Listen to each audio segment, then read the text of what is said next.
Justice शाइक उस्मानी साहब, आप इस तजवीज को कैसे देख रहे हैं कि एक नई कॉन्स्टिट्यूशनल कोर्ट बनाई जाए? हुकूमत ये कहती है, इसका कॉन्सेप्ट, इसका मकसद ये है कि पेंडेंसी ऑफ केसेस की वजह से अदालत सुप्रीम कोर्ट पर बहुत ज्यादा लोड है, सुप्रीम कोर्ट रूटीन के केसेस सुने और 184, 183 और जो कॉन्स्टिट्यूशनल मैटर्स हैं वो नई अदालत के पास जाएं। देखिए, ये मामला तो बहुत अरसे से डिस्कस हो रहा है कि इस मुल्क में एक कॉन्स्टिट्यूशनल कोर्ट होनी चाहिए। उसकी वजह यह है कि बदकिस्मती से हमारे यहाँ जो सियासतदान हैं वो उनमें इंटेलेक्चुअल ऑनेस्टी नहीं है बदकिस्मती से, और वो एक दूसरे से लड़ते झगड़ते रहते हैं बिला वजह। अनलाइक दूसरे जो डेवलप्ड कंट्रीज हैं जहाँ पे ऑपोजिशन अपना काम करती है और गवर्नमेंट के जो लोग हैं वो अपने काम करते हैं, तो यहाँ पर चूंकि आपस में लड़ाई झगड़े बहुत होते हैं, तो जहाँ लड़ाई झगड़े होते हैं वो सीधा सुप्रीम कोर्ट जाते हैं जी। और सुप्रीम कोर्ट जाकर के अपना असर रसूख इस्तेमाल करके दूसरे दिन केसेस लगवा लेते हैं, एक दिन की नोटिस के बाद केसेस शुरू हो जाते हैं। और इस तरह से हमारी जो कोर्ट्स हैं पिछले 2-3 साल में कॉन्स्टेंटली वो काम यही कर रही हैं, ये जो सियासी लोगों के जो केसेस हैं उनको सुन रही हैं। इससे क्या होता है?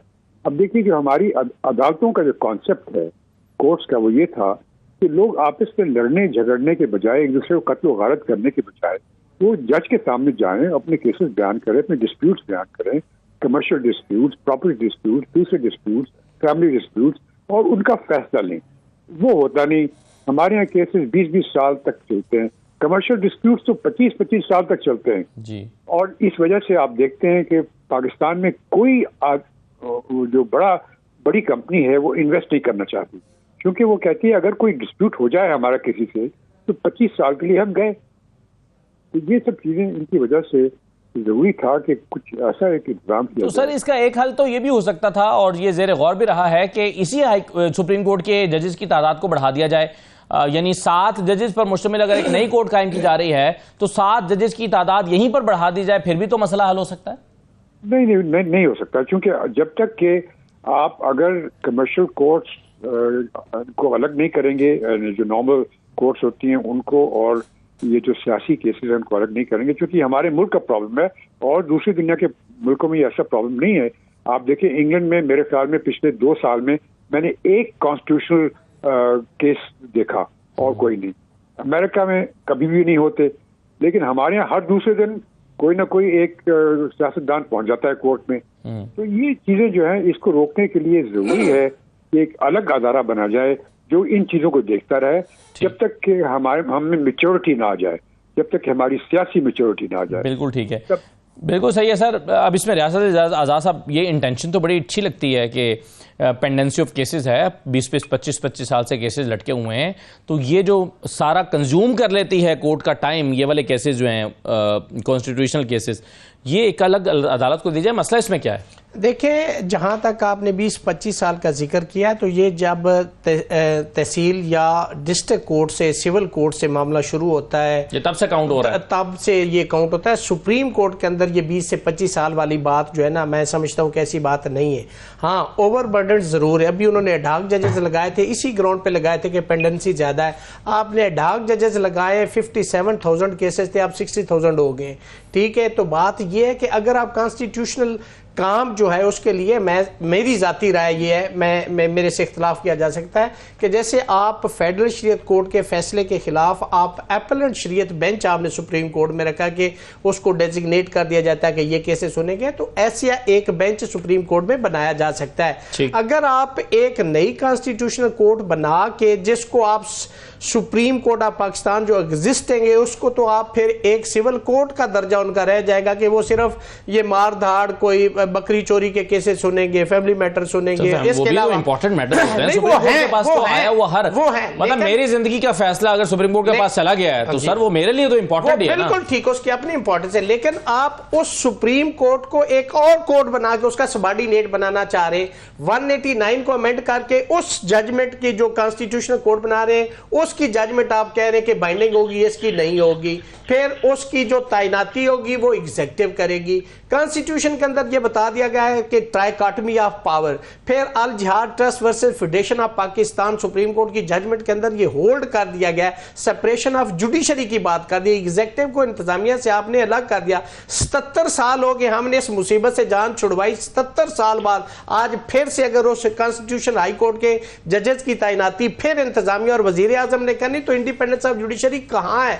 तो मैं समझता हूं कि अगर आप ऐसा करने जा रहे हैं तो ये पूरे कॉन्स्टिट्यूशन के अंदर और ऑल ऑफ सडन आप 57 आर्टिकल को अमेंड करें, जुडिशियल कमीशन को आप वो चेंज करें, for the sake of argument आप उसको बना देते जुडिशियल कमीशन को और पार्लिमानी कमेटी को इकट्ठा कर देते, एक जज की तैनाती हो जाती, जब उसका साल बाद कंफर्मेशन का टाइम आएगा, पार्लिमानी कमेटी कहती कि इसको कंफर्म करो, जजेस कहते हैं कि इसको ना कंफर्म करें, तो फिर एक नई एक अनोमली जो है वहां से अराइज होगी, उसका क्या सोल्यूशन होगा? या वाइस वर्सा उसमें कहें आप कह रहे हैं कि इसके तमाम पहलुओं पर गौर नहीं किया गया। मैं समझता हूं कि कॉन्स्टिट्यूशन 1973 जो था ये एक मुत्तफिका आइन है। और दूसरी बात आप देखिए, स्टेक होल्डर है, बार एसोसिएशंस, बार काउंसिल्स हैं, आपने बगल से निकाल के एक बिल जो बाकी पार्लियामेंटेरियन कहते हैं कि हमारे तक भी नहीं पहुंचा, उस पर डिबेट करें, एक हेल्दी डिबेट करें, प्योरिफिकेशन के साथ सजेशंस लें, प्रपोजल्स लें और एक अच्छी लेजिस्लेशन लाएं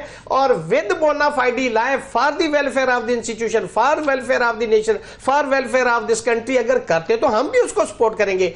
एंड इफ जैसे कि इस्लामाबाद हाई कोर्ट के हवाले से भी कहा जा रहा है कि जिन जजेस को आप फेडरल कोर्ट बना रहे हैं, ट्रांसफर करें बिकॉज ऑफ देयर लेटर, उनको आप सबक सिखाने के लिए जा रहे हैं, तो whether you can say this legislation and judicial reform is based upon bonafide, not on the basis of the malafide. लेकिन ये 199 पर तो मेरा ख्याल है जेयूआई ने इत्तेफाक ही नहीं किया ना। अगर वो करेंगे तो कॉन्स्टिट्यूशनल और बड़े सेंसिटिव मामलात है, एक अमेंडमेंट पे आपको लंबी डिस्कशन और आउटपुट चाहिए, से निकाल के अमेंडमेंट ले आएंगे तो आप कॉन्स्टिट्यूशन का जनाजा। अच्छा हाफिज साहब, एक तो ये है ना कि जल्दबाजी में लाया जा रहा है इस पे। अच्छा लेकिन मैं चलें वन बाय वन अगर बात करें कॉन्स्टिट्यूशनल कोर्ट की, इस पर एक एतराज ऑपोजिशन की जमातों की तरफ से ये है कि हमेशा से एक रूह रही है, कॉन्सेप्ट रहा है कि जुडिशरी को इंडिपेंडेंट किया जाए, एग्जीक्यूटिव से के दबाव से निकाला जाए। यहां पर हम फिर देख रहे हैं कि नई जो कॉन्स्टिट्यूशनल कोर्ट होगी उसका चीफ जस्टिस हुकूमत अपॉइंट करेगी, उनके जो जजेस हैं उसको गवर्नमेंट अपॉइंट करेगी, वजीर आजम सिफारिश करेंगे सदर को और सदर वो लगा देंगे। तो वो जो कॉन्सेप्ट है कि जुडिशरी को इंडिपेंडेंट रखा जाए, तो वो कॉन्सेप्ट फिर कहां रहेगा? बिस्मिल्लाह असद, एक तो बात यह है कि पार्लियामेंट एग्जीक्यूटिव नहीं होती। पार्लियामेंट जो है वो एक फंडामेंटल प्रिंसिपल्स है और दुनिया भर के अंदर पार्लियामेंट्री कमेटीज़ या पार्लियामेंट्स जो हैं वो कोर्ट्स के अंदर अपॉइंटमेंट्स करती हैं। वो आपकी रेगुलर सुप्रीम कोर्ट के अंदर भी करती हैं और वो आपकी कॉन्स्टिट्यूशनल कोर्ट्स के अंदर करती हैं।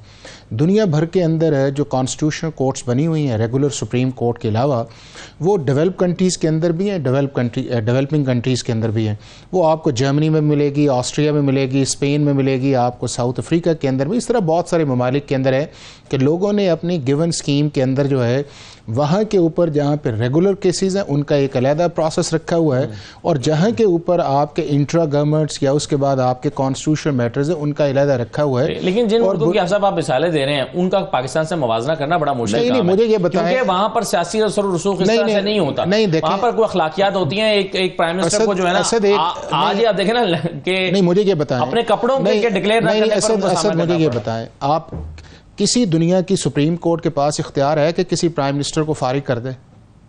बताएं ना। फिर हुआ है कि नहीं इस मुल्क के अंदर? हुआ एक दफा नहीं, 2 दफा हुआ है उस चीज के अंदर। तो क्या जुडिशरी के पास पार है कि प्राइम मिनिस्टर को उस प्रोसेस से निकाल के फारिग करे? आप देखें कि आप सिर्फ एक वन साइडेड स्टोरी, क्या पाकिस्तान की जुडिशरी को 1947 के आज के दिन तक आप आजाद जुडिशरी मानते हैं? सारे लोग हम बैठ के यहाँ पे बार एसोसिएशन से पूछ लेना, पॉलिटिकल पार्टी से, ग्राउंड रियलिटी के अंदर जाकर बात करें।